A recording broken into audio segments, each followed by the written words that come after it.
Hello friends, ഇന്ന് മുരിങ്ങയില കൊണ്ടൊരു തോരനാണ് ചെയ്യുന്നത്. ഇതിനു വേണ്ടി മുരിങ്ങയില എടുത്തിട്ടുണ്ട്. ഇത് നല്ലപോലെ കഴുകി വൃത്തിയാക്കി എടുത്തതാണ്. ഇതിലേക്ക് ഒരു 3 ടേബിൾ സ്പൂൺ തേങ്ങ ചേർത്ത് കൊടുക്കുന്നുണ്ട്. പിന്നെ ഇതിലേക്ക് 2 പച്ചമുളക് ചേർത്ത് കൊടുക്കുന്നുണ്ട്. പിന്നെ 2 ചെറിയുള്ളി ചെറുതായി ചതച്ചെടുത്തതാണ്, അത് ചേർത്ത് കൊടുക്കുന്നുണ്ട്. പിന്നെ 2 വെളുത്തുള്ളിയും ചെറുതായി കട്ട് ചെയ്തിട്ട് ചേർത്ത് കൊടുക്കുന്നുണ്ട്. ചെറിയുള്ളിയൊക്കെ നിങ്ങൾക്ക് ഇഷ്ടമാണെങ്കിൽ കൂടുതൽ ചേർത്ത് കൊടുക്കാം. പിന്നെ ഇതിലേക്ക് 1/4 ടീസ്പൂണിനേക്കാളും കുറവ് മഞ്ഞൾപ്പൊടിയാണ് ചേർത്ത് കൊടുക്കുന്നത്.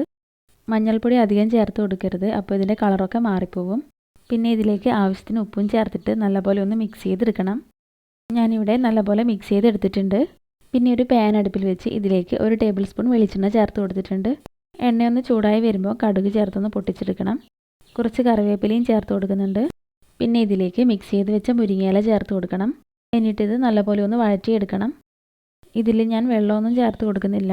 സ്റ്റൗ ലോ ഫ്ലെയിമിലേക്ക് വെച്ചിട്ടാണ് വഴറ്റിയെടുക്കുന്നത്. മുരിങ്ങയിലയൊക്കെ നല്ലപോലെ ഒന്ന് കുക്കായി വരണം, അതുവരെ ഒന്ന് വഴറ്റി കൊടുക്കാം. മുരിങ്ങയിലയൊക്കെ നല്ലപോലെ ഒന്ന് സോഫ്റ്റായി വന്നിട്ടുണ്ട്.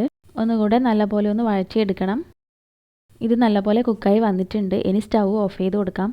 മുരിങ്ങയില തോരൻ ഇവിടെ റെഡി ആയിട്ടുണ്ട്. എല്ലാവരും ഒന്ന് ട്രൈ ചെയ്ത് നോക്കണം. വീഡിയോ ഇഷ്ടപ്പെട്ടാൽ ലൈക്ക് ചെയ്യാനും സബ്സ്ക്രൈബ് ചെയ്ത് സപ്പോർട്ട് ചെയ്യാനും മറക്കരുത്.